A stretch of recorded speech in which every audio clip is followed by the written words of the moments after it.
In early 2004, a split second on a global stage reshaped how Janet Jackson's entire career would be discussed. Millions watched a live performance that was meant to be celebratory, yet it ended with a controversy that overshadowed everything that came before it. In the aftermath, media coverage surged, partners distanced themselves, and institutions that had once elevated her began to treat her as a liability. What made the situation more complex was not just the incident itself, but how responsibility and narrative were distributed in real time. One performer walked away relatively unscathed, while the other became the focal point of outrage, speculation, and punishment. Within days, radio stations reduced her airplay, award appearances were withdrawn, and corporate partnerships were suspended. The speed of the response made it feel less like a reaction to a moment and more like a coordinated erasure. Yet to understand why this response was so severe, it is necessary to trace the systems of control, expectation, and discipline that had shaped her life long before she ever stepped onto that stage. A family engine built on discipline. Janet Jackson was born into a household where ambition and discipline were inseparable. The Jackson family's rise in Gary, Indiana, was driven by structure that bordered on rigidity. Her father, Joseph Jackson, treated talent not as a gift to be nurtured gently, but as raw material to be shaped through repetition, correction, and pressure.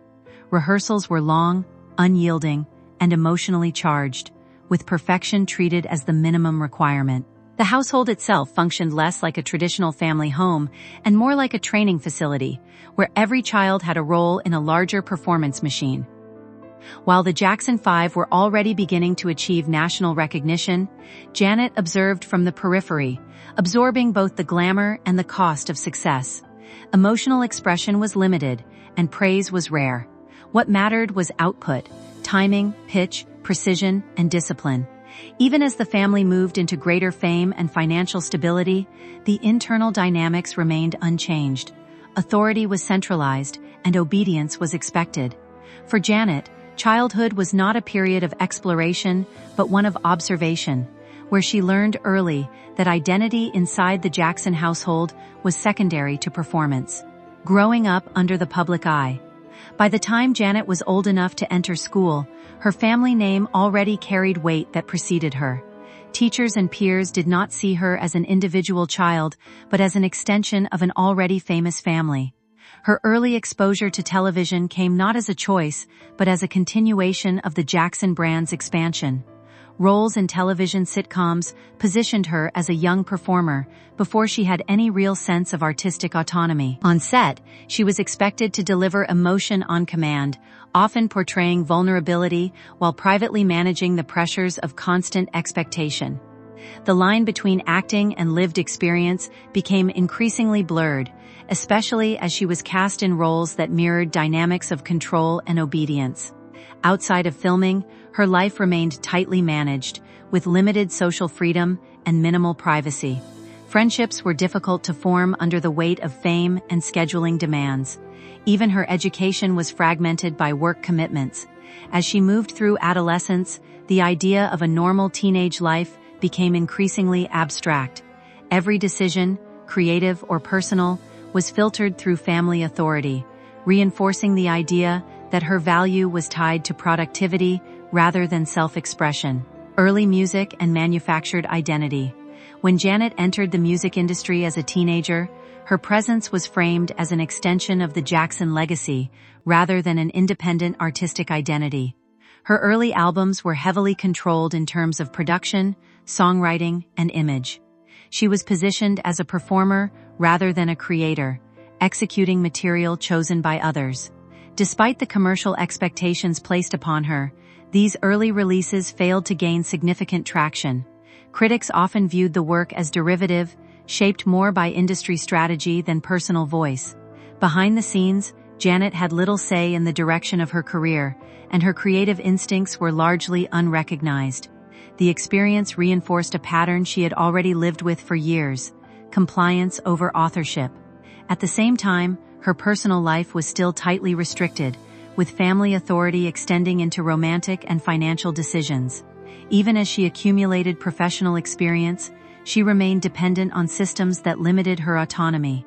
This period highlighted a contradiction that would define much of her early adulthood: public visibility without personal control.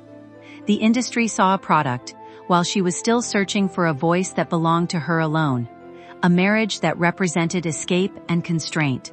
In her late teens, Janet entered a secret marriage with musician James DeBarge, a decision driven less by romance and more by a desire for independence from family control.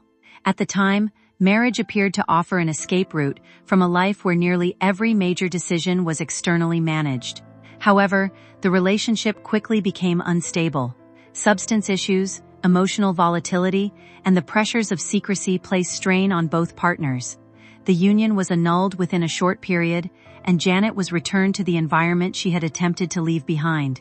The experience reinforced a difficult lesson: that leaving one form of control did not automatically guarantee freedom. Instead, it often meant entering unfamiliar situations without support structures or clarity. Following the annulment, rumors and speculation surrounded the relationship for years, adding layers of public narrative to a deeply personal experience. For Janet, the episode became another instance where her life was interpreted externally rather than defined internally. It also marked a turning point in her understanding of autonomy, highlighting the need for not just escape, but structural change in how her career and identity were governed. The break from control and a new creative partnership. The most significant turning point in Janet's life came when she made the decision to separate professionally from her father's management. This move was not simply a business decision; it represented a psychological and emotional break from a lifetime of structured obedience. In stepping away, she risked family rupture, financial uncertainty, and professional instability. However, it also opened the door to creative partnership with producers who prioritized her voice rather than her lineage. Working with Jimmy Jam and Terry Lewis, she entered an environment that emphasized collaboration over control. For the first time, she was asked direct questions about her perspective, emotions, and intentions as an artist. This shift required her to develop an internal framework for expression, rather than relying on external instruction.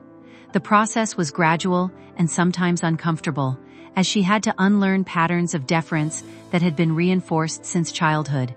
Yet it was within this space that she began to articulate ideas of independence, identity, and emotional truth.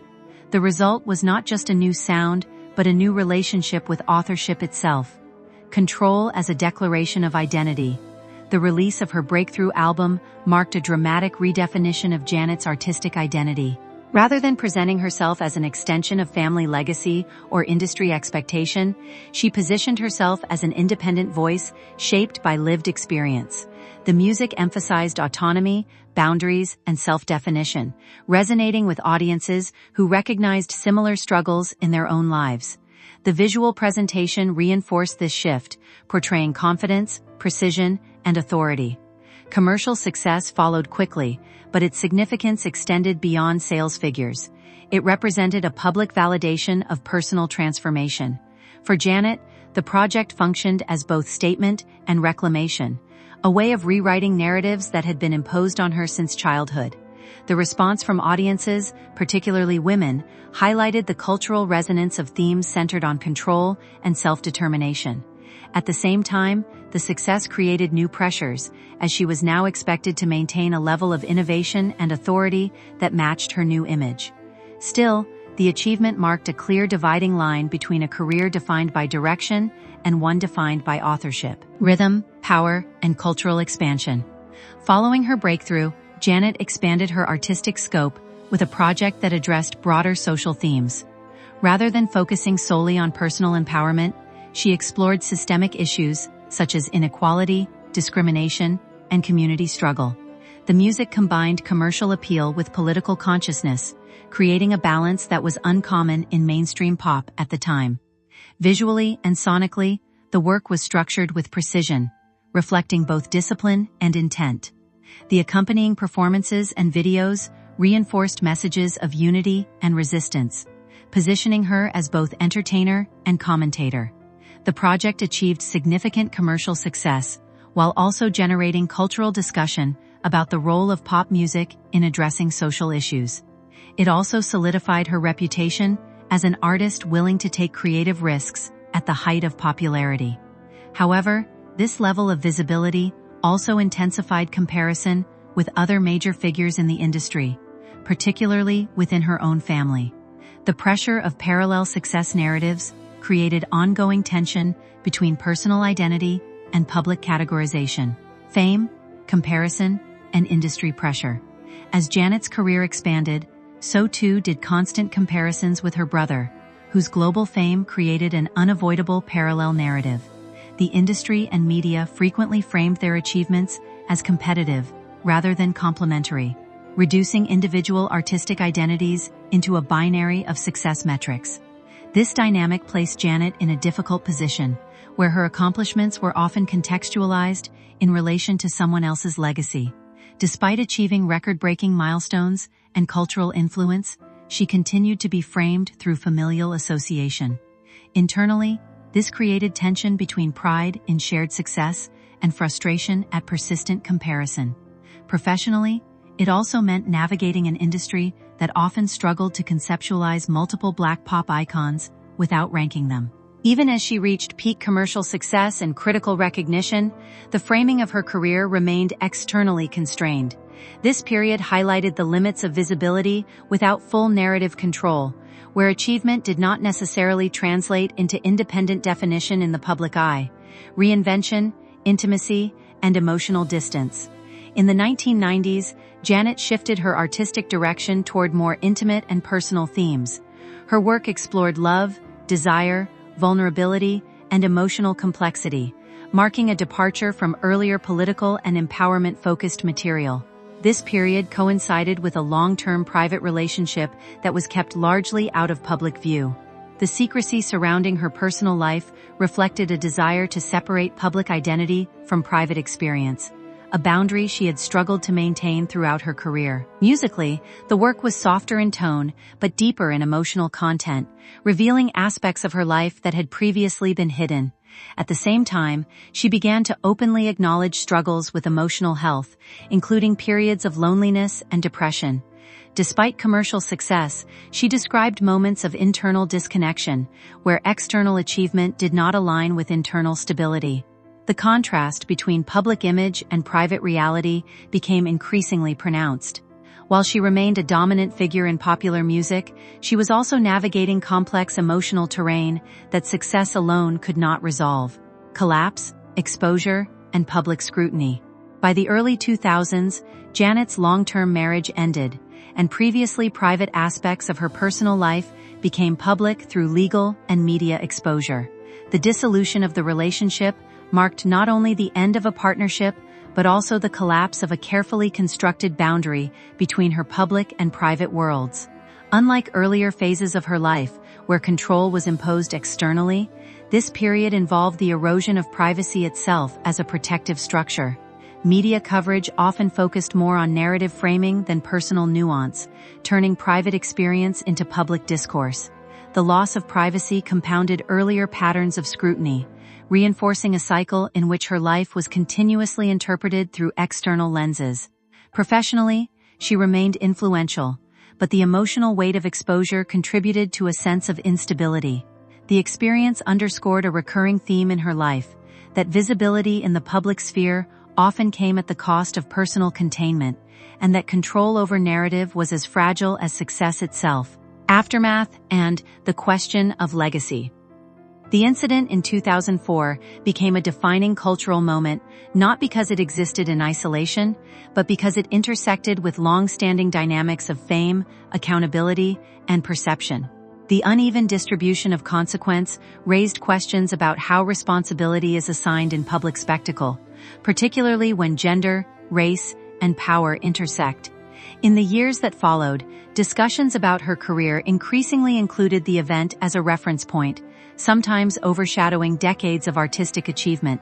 Yet her broader legacy remains rooted in transformation of sound, performance, and cultural expectation. She expanded what pop music could address, how performance could be structured, and how female artists could articulate autonomy. Her career reflects both extraordinary success and persistent structural challenge, shaped by forces that extended beyond individual control. Ultimately, Her story is not defined by a single moment, but by a continuous negotiation between agency and constraint, visibility and interpretation, freedom and its consequences. Top of form, bottom of form.